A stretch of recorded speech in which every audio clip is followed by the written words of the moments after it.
அனைவருக்கும் வணக்கம். இன்றைய வீடியோவில் நம்ம பெருஞ்சித்திரனாரை பற்றி பார்க்க போகிறோம். இவரை பற்றி ஒரு 3 பாடம் தெரியணுங்க. புதிய மற்றும் பழைய புத்தகத்தில் சேர்த்து ஒரு 3 பாடம் கொடுத்துருக்காங்க. இந்த 3 பாடத்துலையும் சேர்த்து ஒரு 12 பாயிண்ட் தான் இருக்குது. ஒரு 12 பாயிண்ட்டு இவருடைய 3 பாடல், இந்த 3 பாடத்தில் இடம்பெற்றுள்ள செய்யுள் பாடல். இது தெரிஞ்சால் போதும், பெருஞ்சித்திரனாரை பற்றி நம்ம முழுமையாக படித்து முடித்து விடலாம். ஏன்னா புக்ஸ்லேயே அவ்வளோதான் இருக்குது. ஓகேங்களா? டிஎன்பிசி வந்து சிலபஸ் சேஞ்ச் பண்ணிட்டாங்க, உங்களுக்கு எல்லாருக்குமே தெரியும். இதோட அந்த சிலபஸ் பேஸ் பண்ணி தான் எக்ஸாமில் கொஸ்டின்ஸ்லாம் கேட்பாங்க. அதை பேஸ் பண்ணி நம்ம வீடியோஸ்லாம் பார்த்துட்ருக்கோம். இதுவரை முடித்த வீடியோவையும் கீழே டிஸ்கிரிப்ஷனில் கொடுத்துருப்போம், நீங்கள் போய் செக் பண்ணி பார்த்துக்கலாம். ஓகேங்களா? பெருஞ்சித்திரனாரை பற்றி புக்ஸில் இடம்பெற்றுள்ள அந்த 3 பாடம் என்னென்னு பாருங்கள். 10ஆம் வகுப்பு புதிய புத்தகத்தில் அன்னைமொழி என்ற பாடம், 6ஆம் வகுப்பு புதிய புத்தகத்தில் தமிழ் கும்மி என்ற பாடம், 9ஆம் வகுப்பு பழைய புத்தகத்தில் ஓய்வும் பயணமும் என்ற பாடம். ஓகேங்களா? இந்த 3 பாடம் தெரிஞ்சிருக்கணும். இவருடைய இயற்பெயர் பாருங்க, துரைமாணிக்கம். பெருஞ்சித்திரனுடைய இயற்பெயர் என்னன்னு கேட்பாங்க, துரைமாணிக்கம். சிறப்பு பெயர் தான் பாவலரேறு. பாவலரேறு என்பது இவருடைய சிறப்பு பெயர். பிறந்த ஆண்டு பாருங்க, 1933 மார்ச் 10. 1933 மார்ச் 10. பிறந்த ஊர் வந்து சேலம் மாவட்டத்தில் உள்ள சமுத்திரம். தந்தையாருடைய பெயர் துரைசாமி, தாயினுடைய பெயர் குஞ்சம்மாள். தந்தையாருடைய பெயர் துரைசாமி. இயற்பெயர் துரைமாணிக்கம், சிறப்பு பெயர் பாவலரேறு. பிறந்த ஆண்டு 1933 மார்ச் 10. பிறந்த ஊர் சேலம் மாவட்டத்தில் உள்ள சமுத்திரம்.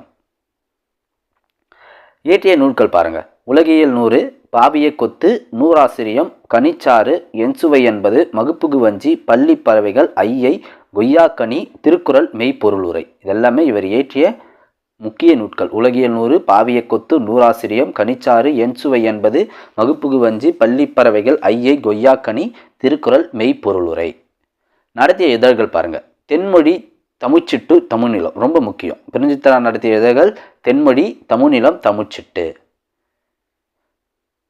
இவருடைய திருக்குறள் மெய்ப்பொருள் உரை, இவர் இயற்றிய திருக்குறள் மெய்ப்பொருள் உரை தமிழுக்கு கருவூலமாக அமைந்துள்ளது. இவருடைய நூல் திருக்குறள் மெய்ப்பொருள் உரை. இந்த நூல் வந்து தமிழுக்கு கருவூலமாக அமைந்துள்ளது.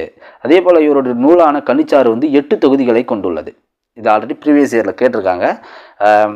பெருஞ்சித்திரனாரிய கனிச்சாறு என்ற நூல் எத்தனை தொகுதிகளை கொண்டுள்ளதுன்னா 8 தொகுதிகளை கொண்டுள்ளது. அதே போல் இவருடைய பள்ளி பறவைகள் என்னும் நூல் வந்து 3 பிரிவுகளை கொண்டுள்ளது. பெருஞ்சித்திரனாருடைய பள்ளி பறவைகள் என்னும் நூல் 3 பிரிவுகளை கொண்டுள்ளது. என்னென்னு பாருங்க, குஞ்சுகளுக்கு, பறவைகளுக்கு, மணிமொழி மாலை. அந்த 3 பிரிவுகள் என்னென்னா குஞ்சுகளுக்கு, பறவைகளுக்கு, மணிமொழி மாலை. ஓகேங்களா? அடுத்து பாருங்க, இவரது நூட்கள் நாட்டுடைமையாக்கப்பட்டுள்ளது. பெருஞ்சித்திரனாருடைய நூட்கள் நாட்டுடையாக்கப்பட்டுள்ளதான்னு கேட்பாங்க. ஆமாம், இவருடைய நூட்கள் நாட்டுடைமையாக்கப்பட்டுள்ளது.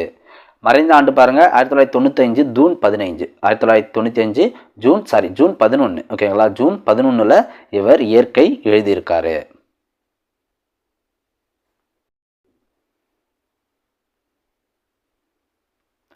அடுத்து பாருங்க, 10ஆம் வகுப்பு புதிய புத்தகத்தில் இடம்பெற்றுள்ள அந்த அன்னைமொழி என்ற பாடலை பார்க்கலாம். அன்னைமொழியே என்ற பாடல். ஓகேங்களா?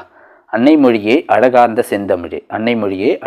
செந்தமிழே, முன்னைக்கு முன்னை முகிழ்த்த நறுங்கனியே, கன்னி குமரி கடல் கொண்ட நாட்டிடையில் மன்னி அரசிறந்த மண்ணுலக பேரரசே. அன்னைமொழியே அழகார்ந்த செந்தமிழே, முன்னைக்கு முன்னை முகிழ்த்த நறுங்கனியே, கன்னி குமரி கடல் கொண்ட நாட்டிடையில் மன்னி அரசிறந்த மண்ணுலக பேரரசே. தென்னன் மகளே திருக்குறளின் மாண்புகழே, இன்னரும் பாப்பத்தே என் தொகையே நற்கணக்கே, மண்ணும் சிலம்பே மணிமேகலை வடிவே, முன்னும் நினைவால் முடித்தாழ வாழ்த்துவோமே. செந்தமிழே உள்ளுயிரே செப்பரிய நின் பெருமை, என் தமிழா எடுத்து எவ்வாறு உரைவிரிக்கும். செந்தமிழே உள்ளுயிரே செப்பரிய நின் பெருமையை, என் தமிழா எவ்வாறே எடுத்து உரைவிரிக்கும். முந்தை தனிப்புகழும் முகிழ்த்த இலக்கியமும் விந்தை நெடுநிலைப்பும் வேறார் புகழ் உரையும். உந்தி உணரெழுப்ப உள்ள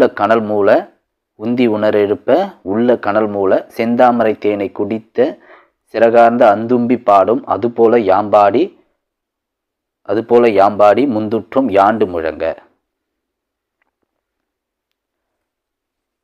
இந்த பாடல் வந்து பெருஞ்சித்திரனாருடைய கனிச்சாறு நூலில் இடம்பெற்றுள்ளது. ஓகேங்களா? இந்த பாடல் பெருஞ்சித்திரனாருடைய கனிச்சாறு என்ற நூலில் இடம்பெற்றுள்ளது. தலைப்பு வந்து அன்னைமொழியே.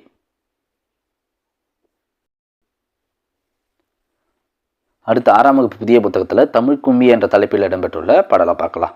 கொட்டுங்கடி கும்மி கொட்டுங்கடி, இளம் கோதையரே கும்மி கொட்டுங்கடி, நிலம் 8 திசையிலும் செந்தமிழ் புகழ் எட்டிடவே கும்மி கொட்டுங்கடி, ஊழி பல நூறு கண்டதுவாம், ஊழி பல நூறு கண்டதுவாம், அறிவு ஊற்றென்றும் நூல்கள் பல கொண்டதுவாம், பெரும் ஆழி பெருக்கிற்கும் காலத்திற்கும் முற்றும் அழியாமலே நிலை நின்றதுவாம், பொய் அகட்டும் உள்ள பூட்டருக்கும் அன்பு பூண்டவரின் இன்ப பாட்டிருக்கும், உயிர்மை புகட்டும் அரண்மை கிட்டும் இந்த மேதினி வாழ்வழி காட்டிருக்கும். இது வந்து தமிழ் கும்மி 6ஆம் வகுப்பு புதிய புத்தகத்தில் இடம்பெற்றுள்ள பாடல். ஆழிப்பெருக்குனா கடல்கோள், ஊழினா நீண்டதொரு காலப்பகுதி, மேதினா உலகம், உள்ளப்பூட்டுனா அறிய விரும்பாமை. அடுத்து பாருங்க, 9ஆம் வகுப்பு பழைய புத்தகத்தில் இடம்பெற்றுள்ள ஓய்வும் பயனும். இந்த பாடல் பாருங்க. ஓய்வாக இருக்கையில் தம்பி நீ ஓவியம் வரைந்து பழகு, தூய்மையோடு அமைதி சேரும் நன்கு தோன்றிடும் உள்ள அழகு, பாக்களும் ஏற்றி பழகு, பாக்களும் ஏற்றி பழகு, நல்ல பாடலை பாடி மகிழ்வாய், தாக்கரும் துன்பம் யாவும் இசைத்தமிழனில் மாழ்ந்து போகும், அறிவியல் ஆய்வு செய்வாய் நீ அன்றாட செய்தி படிப்பாய், செறிவுறும் முந்தன் அறிவு உல செழுமையும் வலிவும் பெறுவாய், மருத்துவ நூல்கள் கற்பாய் உடன் மனநூலும் சேர்ந்து கற்பாய், திருத்த மெய் நூட்கள் அறிவாய், வரும் தீமையும் பொய்யும் களைவாய். இது வந்து 9ஆம் வகுப்பு பழைய புத்தகத்தில் ஓய்வும் பயனும் என்ற தலைப்பில் இடம்பெற்றுள்ளது. இந்த பாடல் பாருங்க. பள்ளி பறவைகள் என்னும் நூலில் குழந்தை பாடல் தொகுப்பில் 2ஆம் பகுதியில் இடம்பெற்றுள்ளது. இந்நூலில் பாடல்கள் பலவும் தென்மொழி தமிழ்ச்சிட்டு இந்த இதழ்களில் வெளிவந்துள்ளது. குஞ்சுகளுக்கும் பறவைகளுக்கும் மணிமொழி மாலை 3மே பள்ளி பறவைகளில் அமைந்துள்ள பிரிவுகள். அவ்வளோதான் நண்பர்களே, பெருஞ்சித்தன்னாரை பற்றி நம்ம முழுமையாக பார்த்து முடித்துவிட்டோம். நன்றி.